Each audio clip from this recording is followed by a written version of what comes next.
Hey there, YouTube. Myron Golden here. I am here with my friend, one of my students, and a brilliant entrepreneur who teaches people how to create wealth in a weekend.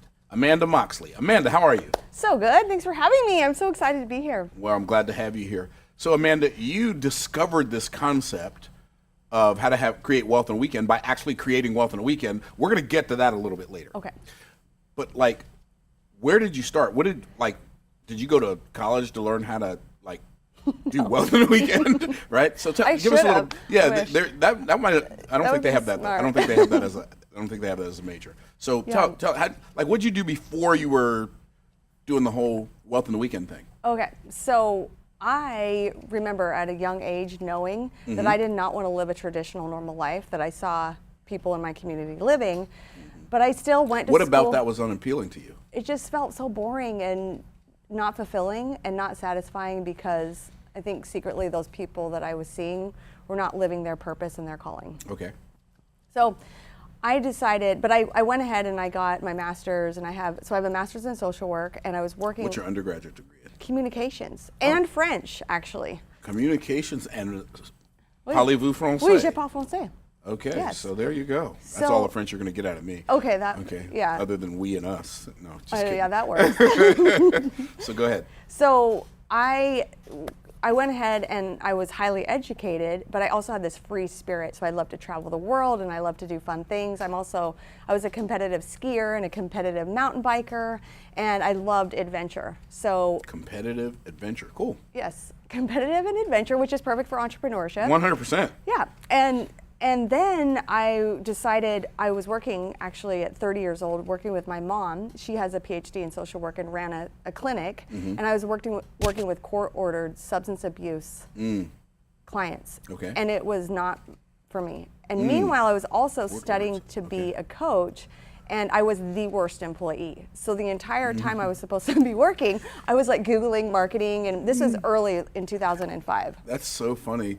It's interesting to me how people with an entrepreneurial spirit who are competitive and adventuresome are oftentimes psychologically unemployable and vocationally dysfunctional, because I resemble that remark. 100%. Yes. So one day, my mom was out of town. I'm like on this track. I was going to take over her therapy practice, and I was set. I was just going to do that. And Was it a successful practice? Yes. Oh, okay. She had multiple locations, and her business partner, who was my supervisor, said, "Hey, Amanda, you don't have to do this if you don't want to." And I was like, "Really? I don't have to do it?" And so I quit while she was out of town. Okay, before I ask you how shocked your mom was when she got back in town, Yeah. because obviously if that was your plan, that was probably her plan too, for you to take over Right. her practice.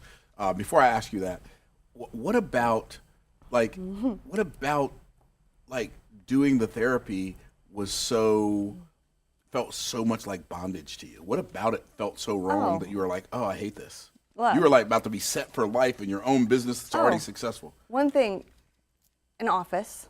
Okay. Being in office, working with people, like no freedom. You have to do what they say. You got to show up. You got to do the things, and you have to show up. And honestly, you can't really be yourself. And I feel like, no offense, a lot of therapists, this sounds really bad, but are they really living in integrity? Are they really walking their talk? And are they really embodying what they're helping people with? And I wanted that freedom to, Because you felt like therapists that you had seen were not doing that. yeah. Okay. Their marriages weren't great. They were smoking, drinking alcohol, watching TV all day, not healthy. No offense to therapists. Right. For the therapist who, it's Yeah. not all therapists, but it's Right. apparently some, yeah. And so if you can help other people, how comes you can't help yourself is kind of what you were thinking. Right, and I love personal development, personal growth, expansion, and to me there was just this entire adventure of entrepreneurship and personal growth and evolution of growth over a lifetime that was so satisfying to me. Cool. So you decided to quit while your mom was out of town. She comes back, you're gone. How'd that go? You know what, my mom, bless her heart, she said, "I realized I wanted this more for you than you wanted it for yourself." And That's she awesome. blessed me and released me. Oh, that's awesome. Yeah. That's awesome. That's really How awesome. cool is that? Yeah. Felt really loved. Good. Well, I think that's pretty much all good parents, though. They want the best for their children, and sometimes they think they know what that is, and until they wake up and realize that we don't, because we're not them. Yeah. Right. So that's really fascinating. Okay, so you said you were studying coaching. You were, is that what you said? Yes, so I was actually studying at the Institute for Integrative Nutrition, and I got a degree in holistic health coaching. Okay. And so I started my business in 2005, January 2005, and I went around town to speak at local venues, and I got my first 10 clients within 6 months. Wow. Yes. And then I just naturally was attracting clients, working with clients, and I loved coaching people and helping them transform. And so you're doing coaching, and you got 10 clients in 6 months. So I got to ask, because it was a business, how much were those clients paying you? Well, that was the sad part, because I didn't really care that much about numbers. So I charged them $800. For 6 months? Yes. Oh. But I had got great testimonials, and it helped build the foundation of my business. Sure. So you made basically $8,000 in 6 months. Basically, yes. Okay, cool. I also was a fitness instructor as well. Okay. So I had that income, which was not a lot, but yeah. But still. But this is before kids, so my life was perfect then. Yeah. No offense. Well, let's hope. Yeah, let's hope that your kids understand the spirit in which you said that when they see this video. Exactly. Right? Okay. So where did the whole Wealth in the Weekend thing come from? What's that about? Okay, so from 2005 until 2011 or 12, I shifted into becoming a business coach, because a lot of health coaches were coming to me and saying, how are you? I had built a 6-figure business as a health coach by then. Oh, cool. Yes, and I had programs called How to Be Fit, Fab, and Fierce and Release Up to 50 Pounds in 5 months. That's a really good title. Thank you. And I had all this success, but I was passionate about marketing and money mindset. So I shifted to becoming. You started caring about those numbers. I did. I was like, Mama's got to make some money. Okay. Yeah. So I had my first kid, and then everything, got real. Okay. And then I had dreams and visions, and yes. And so then one of my friends invited me to go and speak on her stage. And at the time, we were living in Hawaii for the summer, and she said, "Oh, you were successful. You were living in Hawaii for the summer." Yes. She was summering it in Hawaii. I was summering in Hawaii. Yeah. Okay. Yes, it was such a great adventure, and it was one of my biggest dreams. And so I had my 3-year-old, and then my baby was literally 2 months old. And I have the best memories of my son. He would, no offense, but he would not put on a diaper, and he was living his best life at the beach. Yeah, he was loving life. So I'll never forget that memory. Okay. Yeah, I'm sure he would like for you to forget that. I'm sorry. You're putting your kids on blast today. I'm just saying. Okay. Oh, okay. Okay. All right. So you live in there Hawaii, I am. your friend invites you to come speak. She says, I'm doing this event in LA. I want you to come and speak on stage. So I'm like, it's a little inconvenient. I have a 2-month-old. I got to take the red eye. I don't really want to, but I knew I had to. So my husband was like, go ahead. This is your break. Go and do it. And up until then. Now, was she paying you for this? No. Okay. But it was exposure to, I think she had about 180 people at her event. Okay. And she invited me. I took the red eye. I have my 2-month-old baby, and we roll into this event. And I got to introduce her on stage, and then I got to have a co-led session with her on wealth consciousness. And during that time, I remember just sitting there and just like crying. I was so vulnerable. I was just like, I just want you guys to love yourselves and believe in yourself, and you are worthy, and you can do this. And I'm like crying. I think it was the hormones or something, but from the pregnancy. But it may have just been like you're seeing a glimpse of your purpose, and you're seeing that your purpose can be beneficial to other people. I mean, I don't know that, but that could have been what it was. And you were just having this awareness that maybe you'd never had before. Yeah, it was a really amazing experience. And out of that, just by naturally being myself, and I didn't make any offers at the time because it was her event. However, 3 people became my clients. And by then I started charging $10,000. So that was exciting. And it was so effortless and easy, because before that I was hustling on back then we would do teleseminars. Oh, I remember the teleseminars. And people wouldn't show up on my teleseminar. It'd be me on my cell phone, and then my landline tucked underneath the pillow in the guest bedroom, because you had to have 2 people to record it. And so, wow. Yeah.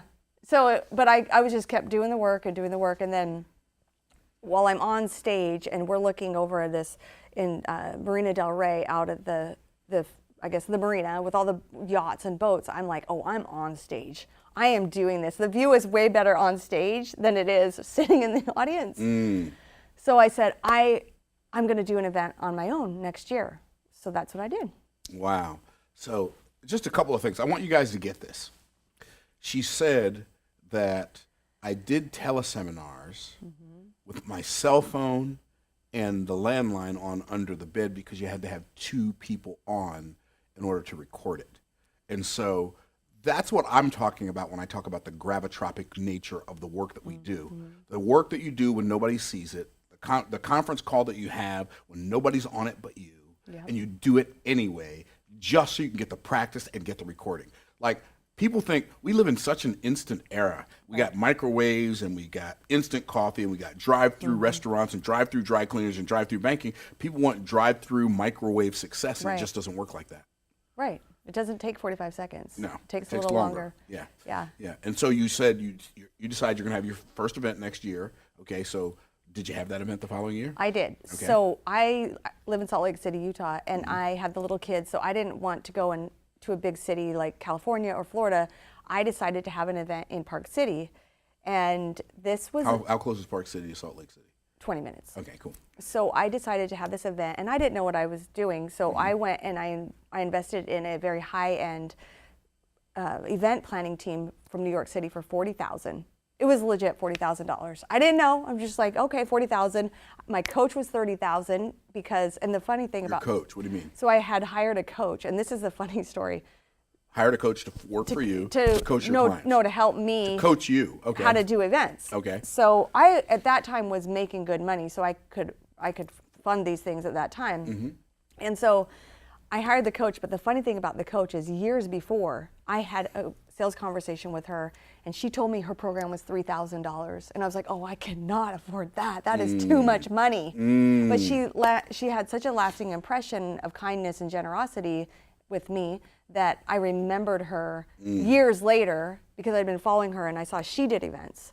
So she came back into my mind, so I hired her to help me for $30,000. So I was going into this thing, I had never been on stage. I had never had professional hair, professional makeup, the lashes. I've never had the professional makeup. You know what I'm talking about, ladies. Like, they put on the lashes and I was like, are you kidding? I can't even see. They were like awnings over my face. Anyway, I was so uncomfortable. I was like in this dress and I had the clicker and I had never worked the clicker on the stage. It was very uncomfortable. But I pulled it off and it was successful. I had 80 people come from all over the world. Oh, cool. Even from Australia, from I think Jamaica. I had someone come from Jamaica. Park City, Utah. To Park City, Utah. Let's go. New York, all over, Florida, everywhere around the U.S. So it was super terrifying. How much did you charge for the event, do you remember? I think it was $297. Okay, $297. Yeah. You had 80 people show up. I did. Okay, cool. And yes, so that's like what, $24,000? Somewhere in there? Okay. Yes. So I went in and then I made an offer and my offer was $18,000 or I was scared, so I did $8,000. But it worked out in the end. I made $150,000 in those 3 days. Wow. That's where the term Wealth on the Weekend comes from. Yes. Okay, I figured it out now. Okay, wow. $150,000. Well, can I tell you a story? Yes. So I know that doing weekend events can make you a lot of money. Yeah. Right. I know that for a fact. Yeah, you do. I've done it for decades. But so that was your very first event. It was. My very first event, I did a big old ginormous whopping $350 in sales. Oh my gosh. Right? So I'm like, your first event you did $150,000. In fact, I was probably doing events for at least 3 years before I had my first $150,000 weekend. Wow. That's crazy. Yeah. Your first one out of the gate, you came out swinging like that. I did. And I remember after I made the offer and I remember walking down the hall like, yeah, yeah. He was like, yeah. You went all hawk. I literally felt like I was calm. But yeah, it was fun. It was fun for a minute, yeah. Cool. So it's really interesting how most people don't like sales and don't like selling. Yep. Right? And I would say it like this if I were going to say it more accurately from my perspective. Most people think they don't like sales and think they don't like selling because the only sales experiences they remember are the bad ones. Right. And I'm talking about whether it be they're buying something, they remember the bad experiences, or they're selling something, they remember the bad experiences, right? And so when you're buying, you remember all the bad sales experiences because of how yucky it feels, right? And the person who's attempting to get you to buy this thing is not good at it. And so it feels yucky to you and it feels yucky to them. You're like, I would never want to do that to somebody, right? But when you're really good at sales and people buy from you, they do it because they feel like it's their idea, right? But the reality is anything we've ever bought, we bought because somebody sold it to us. Nobody was born wanting an iPhone or a MacBook Pro or a Cadillac or a Mercedes. Nobody was born wanting any of those things. The only reason we want those things is because somebody sold it to us. Whether they sold us on the idea of wanting it for ourselves or sold us the thing, just sold us the thing, we were like, they sold us, right? So if you could, but I think if most people could sell without it feeling yucky, without feeling like they're begging, without feeling like they have to twist somebody's arm, I think they would love it. What do you think about that? 100%. Okay. Sales is love. Sales is service, and it's literally helping people. So yeah, I think once you reframe your mindset around sales and understand it's good and it's helping. Good. Yeah. Yeah. Well, that's how I perceive it. And I am one of the highest priced business coaches in the world. Yes, you are. And I don't apologize for it. It's for who it's for. It's not who it's not for. Right. But most people don't realize. So let me ask you this question, okay? You were a successful coach. No, what were you when you worked at your mom's practice? What were you again? Therapist. Therapist. Okay. So you were a therapist. You went to school to be a therapist. Yeah. How much does it cost to get an undergraduate degree and then a master's degree in social work? Undergraduate degree in communication, master's degree in social work. Probably about $80,000. $80,000. Were you making or more?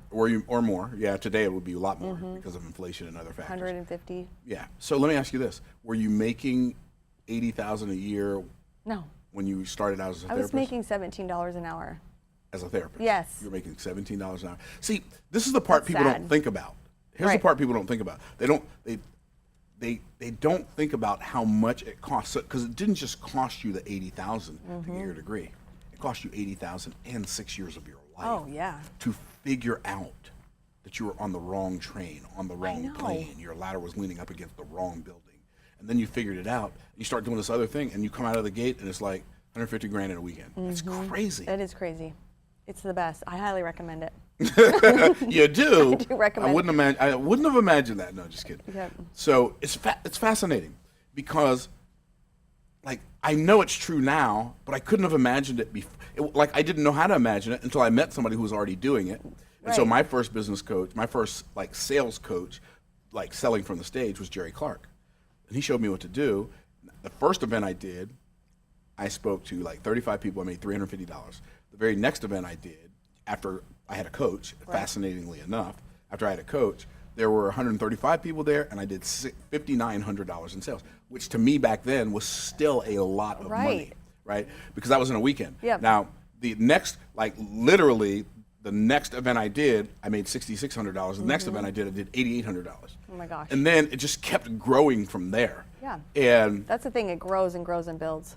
It does. It's like an avalanche. It does. And the more you do it, the more it grows, because it increases your authority. Yep. It increases your impact. It increases your influence. And all of a sudden, you turn around and you're like, this is because of speaking, what you teach people how to do, because of speaking, this is what happened to me in the last week. Because of speaking and YouTube, but that's what I do on YouTube. What I do, I speak. Right? I do the same thing I do on stage, except I do it in front of a camera. Right. So here's what's happened to me in the last week. Oh, okay. I was at Eddie V's, and I'm leaving, and somebody says to me, Myron Golden, oh my goodness, I watch you on YouTube, right? Okay. So then the next day, I'm taking one of my clients to the airport, and there's a guy who comes up to my car. He's, Myron Golden, I watch you on YouTube. He said, I was all the way over there on the other side of the thing, and I looked out and I saw that car. I said, I know that car. That's Myron Golden's car. So I ran down the stairs, and I ran across the street just so I could say hi to you. Right? Okay.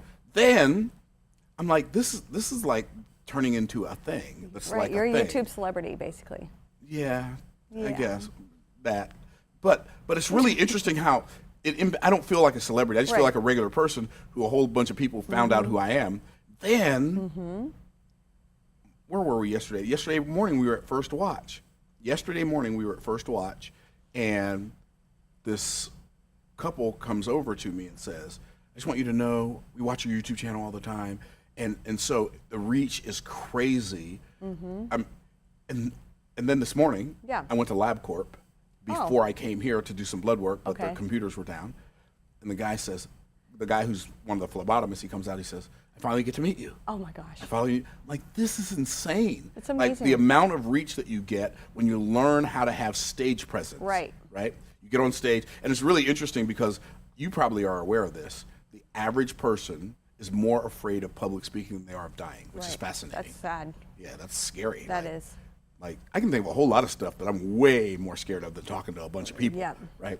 Anyway, Yeah. but I understand why. Right. Because we remember in our lives some traumatic experience that we had speaking in public or speaking up, and then somebody saying something who had more influence than we did, and then everybody laughed at us, right? We all remember something there. like that in our childhood. Yeah. My traumatic speaking Oh, experience, oh no. I was probably 4 or 5. And Sorry, I didn't mean to laugh. Sorry. it's okay. It's like, real. okay, So keep going. every year, my brothers and I, we had to memorize an Easter speech Oh, to say in church. okay. And I can remember one, and sometimes I did well because I knew I had the speech down. You know, Right. it might be depending on how many. I might have been 4, 5, 6, 7. I was really little. I was in Okay. elementary school, or smaller. And I got up to say my speech. I remember standing there looking at all those people, and I couldn't think of anything except, why are all these people looking at me? Right? And I just broke down and started crying. Oh, So like, I remember people that. look at me and think, oh, he's always been a natural public speaker. Few When he things was could be 4, further he from the truth. wasn't. When he was 4, he wasn't. natural. Wow. Wow. I love your favorite- I love how you put that. I love how you One did of my that. favorite things that you say is, and I told my son this, you say, I was a really great student up until the 3rd grade. I was great in school. Great in school, all the way through the 3rd grade. It was so funny. And went downhill from there, though. Yeah. Yeah. I So- remember being in communications class and doing a speech in college Mm-hmm. and being terrified because all the boys on the football team were looking at me and I was so afraid.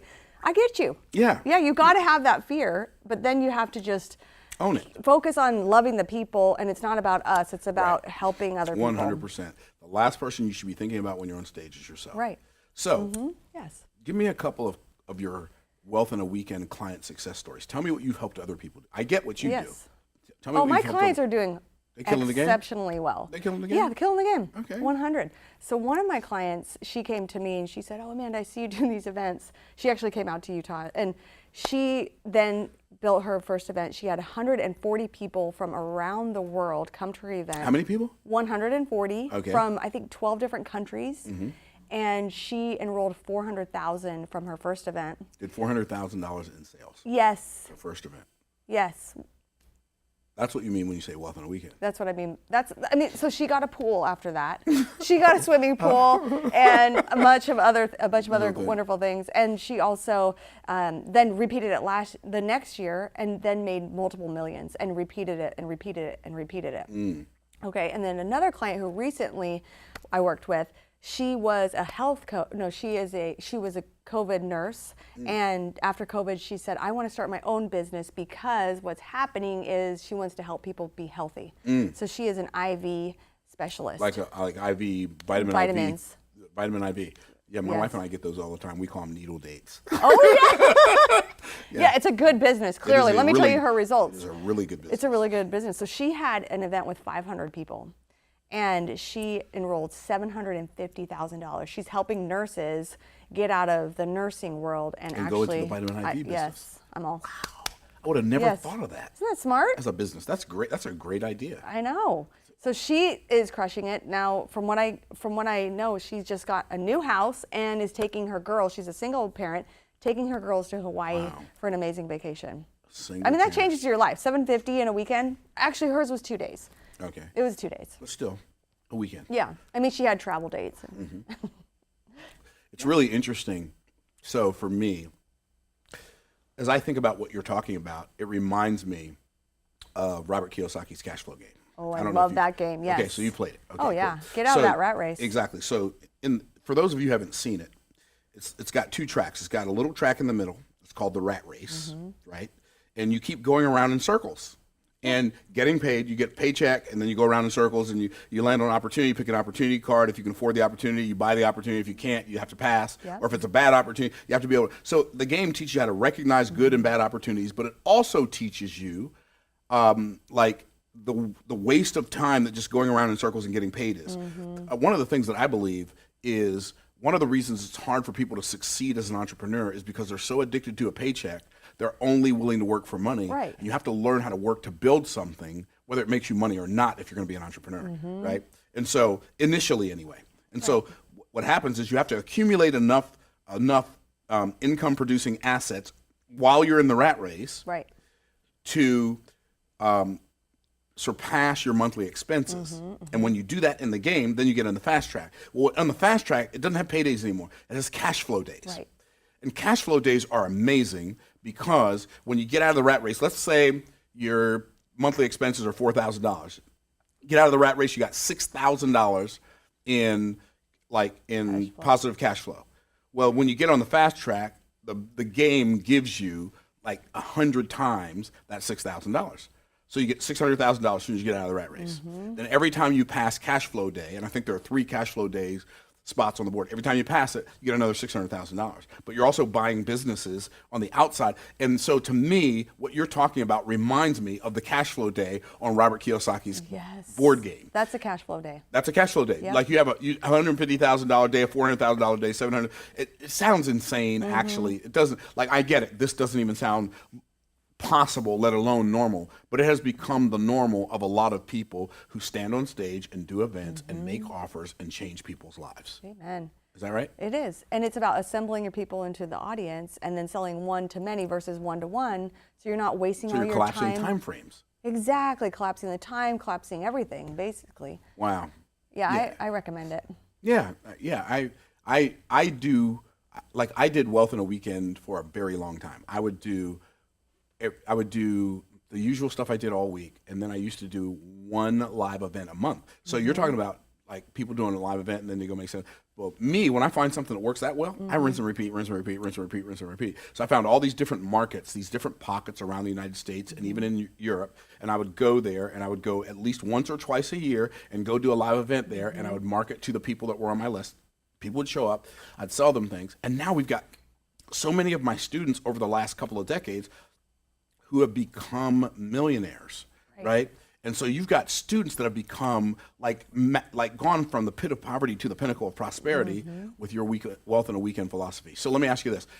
How can people find out more about you and how they can learn from you how to create wealth in a weekend? Okay, so lots of places. I'm all over social media. Okay. How do they find you on Instagram? What's your Amanda J. Moxley, Moxley.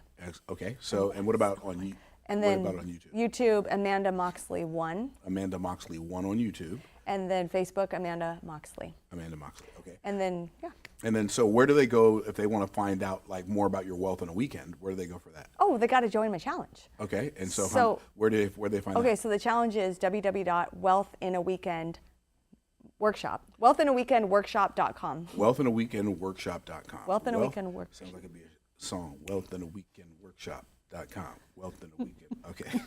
Wealthinaweekendworkshop.com. I should have brought my guitar for that. So wealthinaweekendworkshop.com. Yes. And then they're going to come spend how much time with you? So I have a 5-day challenge, and come to it because I'm going to teach you how to build wealth in a weekend in this workshop. Cool. Yeah. And how much is it? $297. $297, or that's for the VIP, which obviously you're VIP. That's where you're going to get laser coaching with me, and I get to help you laser in on your business and support you in building your wealth in a weekend for just $297. Okay, I mean, that's like the best deal of the century. Yeah, so wealth in a weekend it is. Yeah. And for people who don't believe in themselves enough to do VIP, do you have another option? I do. I have a $97 ticket as well. General admission. Okay, cool. Well, like if I didn't already know how to do this, I would come and learn how to do wealth in a weekend. Maybe I'll have you on sometime. Okay, cool. I'd love to do that. Okay. Because I know a thing or two I think about you do. a thing or two when it comes to wealth in a weekend. I'll see if I can get you on my schedule. There you go. So guys, Amanda Moxley, teaching people how to create wealth in a weekend, the question you got to ask for yourself is it my turn? And I hope when you ask yourself that question, the answer you give yourself is absolutely. Amanda, any last things you want to say before we say bye to this wonderful YouTube audience? Yeah, thanks for watching. I'm excited that I get to be here. And just remember, the other thing is Speak and Grow Rich. So I'm also going to be teaching you how to speak, because that's a very important part of this. 100%. Speaking to Grow Rich and Wealth in a Weekend workshop. Good stuff. Thank you. It's interesting that you said Speak and Grow Rich. One of the principles that I teach is the 4 levels of value. Right? 4 levels of value. The lowest level of value is implementation. You use your muscles to make money. This is where most poor people and lower middle class people live. Yep. Right? Then you have unification, which is the second level of value, which is basically management. Right? This is where your middle class people live. Wealth doesn't start to get created until you get to the 3rd level of value, which is communication. And the highest level is imagination. If you operate the majority of your time in your wealth creation journey in the imagination and communication levels of value, you will make way more money and work way less time. That's what I've discovered. So it's interesting that you should say Speak and Grow Rich, because that's exactly kind of how it works. It is. And it's so fun because you get to show up and serve and shine and help other people, because people they need us right now. They 100%. need us as leaders. Because the world is changing so fast that by the time you tool up with a college degree, the world has changed so much, the stuff you learned in your senior year is no longer relevant. Right? So you have to stay on the cutting edge and the leading edge of technology and marketplaces and markets, et cetera, et cetera. So, wow, really good stuff, Amanda. Really good. So thank you for joining us. Thank you for joining us. I think you really helped some people today. Thank you. I'm so glad I got to be here. All right, guys, make sure you go follow Amanda on all of her channels. Make sure you like, comment, subscribe, hit the notification bell, or smash it. That's what they say. All those YouTubers say, smash that notification bell. So smash it. And then any other YouTube-y thing that I forgot to ask you to do, make sure you do that too. And in the meantime, in between time, peace out, Cub Scouts.